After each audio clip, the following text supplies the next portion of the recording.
hay un tema hoy en el tapete, son las prepagas. Si hay un tema del que estamos todos hablando, es de eso. Y la pregunta que nos hacemos es respecto a prepagas, ¿se puede congelar la cuota? ¿Se puede evitar aumentos? Recordemos que días atrás Sergio Massa anunció el congelamiento por 90 días, pero a muchos automáticamente les llegó un mail con una suba, con un aumento. Entonces la pregunta es, ¿se congela o no se congela? ¿Y qué podemos hacer al respecto?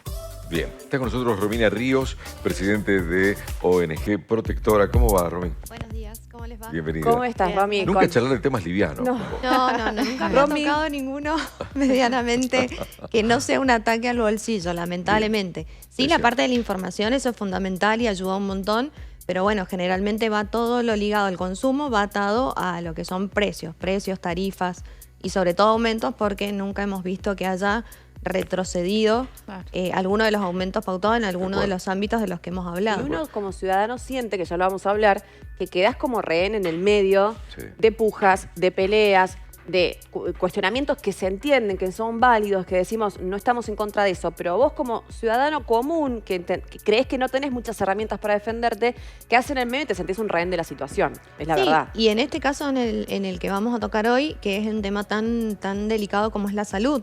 Si bien es cierto que si vos no te sentís mal o no tenés una patología crónica, no vas a ir a un profesional, no te vas a hacer ver y demás, lo cierto es que sí pagas una prepaga o tenés tu obra social, la que te corresponde por tu trabajo, y te descuentan mes a mes de ahí. Entonces, no tenés otra opción. Y si tenés otra opción, cambiarte, también los precios son muy altos a mantener esa antigüedad que tenías con tu prepaga, entonces estás como rehén. Es eso mismo la palabra, rehén. Ponemos en contexto lo que queremos preguntarte. Venimos de los anuncios de Sergio Massa, donde uno de los últimos fue que se congelaba el aumento de las prepagas hasta fin de año. Así es. Por 3 meses, creo. Exacto. Por 3 meses. Y todo el mundo pensó que eso era automático. Sin embargo, está lo que dice Majo, te llega un mail diciéndote, no, ahí va el aumento y hay que hacer algún trámite. Exacto. Pasó lo del correo electrónico porque se apuraron las prepagas a notificarlo porque todavía no salía la resolución que establecía este tope, digamos. Y no era para todos, era para aquel grupo familiar que no perciba más de 2 millones de pesos como ingreso familiar. Como ingreso familiar. Exactamente. O sea, se suman los ingresos de todo el grupo que vos declarás como grupo familiar, que bueno, va a tener que coincidir con el grupo familiar que tenés en la prepaga. Vos no podés declarar menos de los que tenés en la prepaga. Bueno, los menores de edad se entiende que no, porque no suman al ingreso. Pero va a tener que coincidir ese grupo familiar que tenés en la prepaga con la declaración jurada que haces. O sea, Romy, de vuelta digo, para pasarlo bien en limpio, el aumento no corre para los que tienen, siempre y cuando no supere los 2 millones de ingresos en el grupo familiar. Exactamente. Para ellos es el congelamiento que se anunció con esa palabra, congelamiento. Bien. Así que en principio aquellos usuarios que estén en esta situación, que sean usuarios de obra social o medicina prepaga, salvo la obra social de acá de la provincia de Mendoza, OSEP, que no rige esta medida porque tiene otra normativa, van a ingresar en lo que es la página de la Superintendencia de Servicios de Salud. Lo buscan así en el buscador, que es más simple, les va a aparecer la primera opción, que siempre la van a tener con las 3 S, SSS Salud. Ahí van a loguearse, si tienen la aplicación de Mi Argentina, recuerdan que nos hicieron hacer un montón de trámites en el COVID y demás, si todavía la tienen, con esa misma pueden ingresar también. En este caso en específico, lo que vamos a tener una complicación, si bien es cierto en la página hay un tutorial, lo vamos a ir compartiendo mientras en imagen para que lo vayan viendo. Para poder hacer este trámite en particular, tienen que tener una clave fiscal de AFIP, que sea de nivel 3 o superior.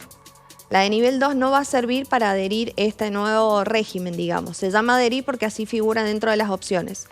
Nosotros ingresamos a AFIP primero, nos fijamos cuál es nuestra clave fiscal, nuestro nivel de la clave fiscal, y ahí podemos o subirla de nivel a través de hacer un blanqueo en el home banking, en el cajero, y si no podemos, tenemos que ir personalmente a las oficinas de AFIP para hacer ese trámite. Para los que somos monotributistas, es la misma clave fiscal que usamos para ingresar al sistema y poder facturar. Exactamente, la misma. Es la única clave que vos tenés dentro de lo que es el portal de AFIP.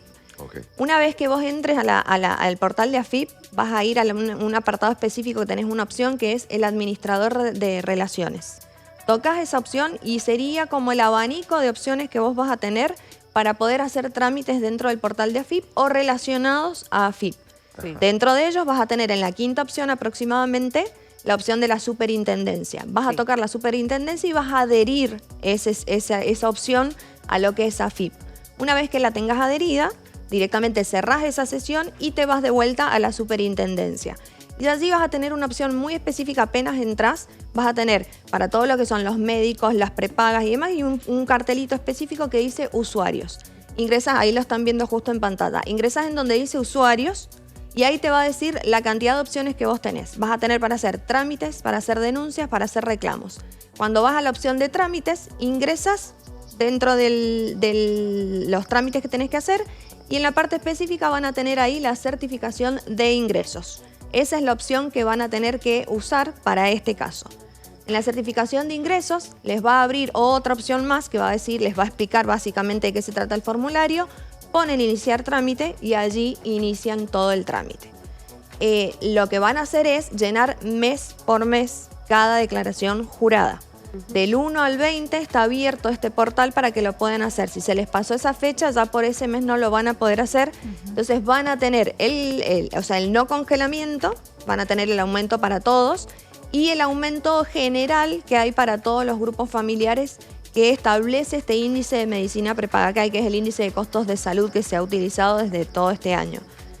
Esas son las pautas básicas que hay que tener. Se les va a complicar un poquito con AFIP porque no es sencillo adherir el sistema, la opción de la prepaga para poder hacer ese tema tan específico que es una opción de adherirlo. Todo lo demás va por la página de la superintendencia. Y allí en cada una de las opciones que van marcando y van cargando mes a mes, van poniendo quién es el prestador, quién es la prepaga, de cuánto se compone el grupo familiar y lo van declarando ahí. Si tenemos un sueldo en blanco, obviamente que esa declaración es mucho más fácil. Si lo tenemos en negro, va a costar hacer, digamos, un número redondo. Y bueno, siendo monotributista, siendo un promedio, digamos, de lo que sería del total del año, el ingreso mensual, un promedio para poner ahí. Y si tengo, perdón, María, porque está en ese punto lo que quiero preguntar, si tengo varios ingresos, tengo que sumar todos. Sumarlos, exacto. Por ejemplo, digo, soy monotributista y facturo, pero facturo a varias empresas, por así decirlo. Exacto. Tengo que sumar lo último facturado. Exacto, todo el total. ¿O va de acuerdo a la categoría que tengo como No, claro, cada categoría tiene un límite de un piso máximo y un techo y un piso, perdón. Sí. Entonces, de ese no te tendrías que pasar cuando vos lo declares. Okay. Tu categoría te la da AFIP para lo máximo que podés facturar. Exacto. Vos, dentro de lo que declarás, vas a declarar un promedio del total facturado. No importa quién, sino el total facturado. Bien, perdón. Y la pregunta es qué va a pasar en enero de 2024, porque ayer leía un informe que decía que esto es una suspensión del aumento y que en enero de 2024 sí se va a ver reflejado ese proporcional. Bueno, no es claro todavía porque obviamente es un año electoral, entonces son todas medidas demagógicas, básicamente.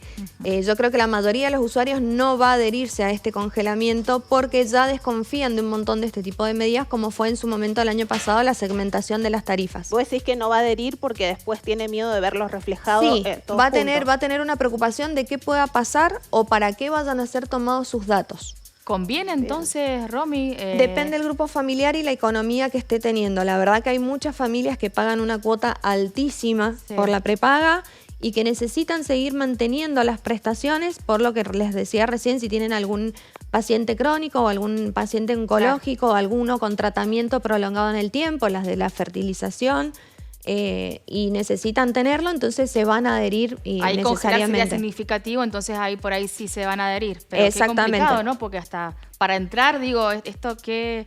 Bueno, pero... Qué complejo todo. Pero después, perdón, me pensaba, si después me adhiero al congelamiento y después se dispara todo, porque lamentablemente es como decíamos muchas veces con Jorge, cuando sacas un tapón, después uno no sabe qué va a pasar. Frío.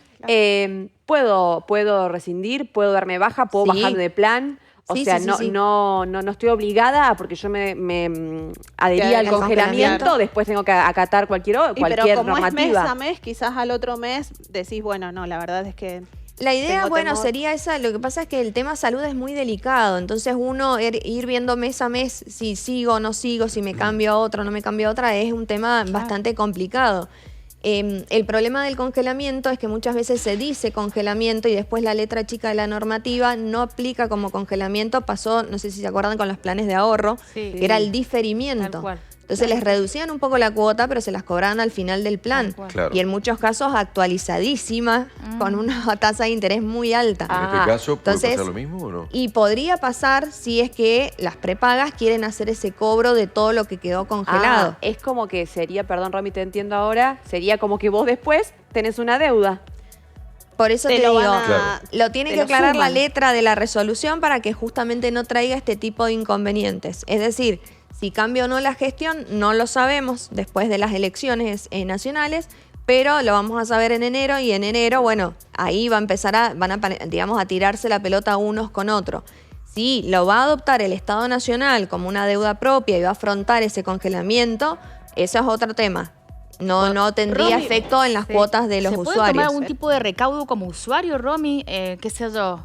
Es decir, bueno, si lo vas a hacer, ten en cuenta esto, cuidado con la letra chica de esto. ¿Tenemos que tener en cuenta algo para que nos amparemos de alguna manera? Primero en principal, ¿qué plan tenés contratado? ¿Qué cláusulas tenés? ¿Cómo se va ajustando? ¿Y qué te va a cubrir tu plan dentro de toda la heterogeneidad que hay de usuarios?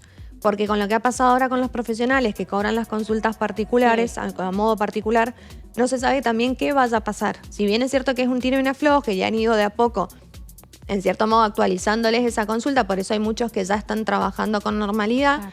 En enero no se sabe qué va a pasar con el sistema de prepagas en sí. Lo cierto es que hay una mala administración y una mala gestión. Entonces, el usuario es el que está perjudicado y no va a saber bien. Lo que sí tiene es este índice de costos de salud que va siendo publicado y va siendo, digamos, conocido de antemano porque se aplica con el mes posterior. Claro. Entonces, de esta manera vos tenés noción de cuánto va a ser. Vos ese cálculo lo podés hacer. Siempre sobre tu precio, digamos, regular. Claro, Nada sí, de sí, descuentos que tengas y demás, siempre sobre el precio regular. Claro. Eso sí lo podés ir controlando porque obviamente si pasa, pasa. O si hacen un tipo de engaño, sucede mucho también con la telefonía, pese a que es un servicio totalmente diferente. Yo te vendo un combo y luego los aumentos que dicen del 4.5% mensual, claro, se transforman en el 12%, porque te aumento el combo. No el combo, te aumento telefonía, te aumento el 4 en televisión y el 4 en internet. Entonces eso no fue lo que me informaron o por lo menos no me lo explicaron bien. Entonces con este tipo de situaciones pasa lo mismo. Que porque tu hijo cumplió 18, que porque hay un miembro del grupo que ya cumplió 36, que generalmente son las edades, digamos, donde quieren ellos hacer los aumentos grandes. O los mayores, ya son mayores de 60, 65. Recuerden que si tienen esa edad y tienen más de 10 años de antigüedad en la prepaga, no les pueden hacer aumentos por edad. Claro, claro. Entonces es muy complicado, es un mundo totalmente aparte y como te digo, al momento de tener una emergencia, vos necesitas que te cubran. Claro, Entonces muchas veces terminás pagando particular o pidiendo factura para que después pelear un reintegro que no siempre es el 100%. Entonces termina siendo rehén un poco, no tenés mucha opción. Dentro, Romy, ¿no existía antes un formulario también para el tope del aumento hasta hace poco? Hasta hace poco, pero lo que yo te decía que se había visto reemplazado por este índice de salud. No, porque lo que dicen es que a partir de 2024 va a volver ese otro. En principio la del índice de salud fue creado nada más que por este año. Empezó a aplicarse en noviembre, diciembre del 2022 para todo este año. Vamos a ver cómo sigue, si se renueva esa medida o no se renueva, si en caso de que se quedara sin efecto esta declaración jurada que estábamos explicando, indefectiblemente van a volver a ese viejo formulario, digamos, pero todo va en la órbita del control que hagan las autoridades de todo este tipo de empresas. Recordemos que son empresas privadas y se les puede controlar en la prestación del servicio. Recontra cortito, te aprovecho que te tenemos acá. Sí. En esto de pujas y rehenes y demás, ¿qué pasa con esto último del cobro de los 6.000 pesos de algunos profesionales de la salud por la consulta que se está dando fuera de la prepaga, digamos, y que después te darían una factura, vos vas y reclamas? Sinceramente hay gente que llega con lo justo a fin de mes. Y pagás una prepaga y ya tenés un dinero estimado y con las subas correspondientes vas pagando. No tenés para pagar 12.000 pesos más en 2 consultas, 18.000, lo que sea. ¿Puedes tener algún amparo o no? ¿Pagando una prepaga correctamente? Lo que pasa es que todo tipo de amparo que sea expedito, que sea rápido, siempre va a ser por la órbita de la justicia. Y para eso vas a tener que ir con un profesional, que muchas familias lo están padeciendo, incluso sin pagar esta cuota desde antes, para que las prepagas cumplan en tiempo con la prestación. Si tenés un carácter de urgente y necesitas, podés pedir la intervención de la superintendencia, que por intermedio de ellos te atienda algún profesional que asegure dentro de la cartilla que no te van a cobrar esos 6.000 pesos. No son todos los profesionales, son el grupo que nuclea a determinados profesionales. Pero bueno, tiene que haber alguno que preste este servicio dentro de la prepaga sin cobrarte este monto. Okay. Sobre todo para estos usuarios, digamos, que no van a poder hacerlo.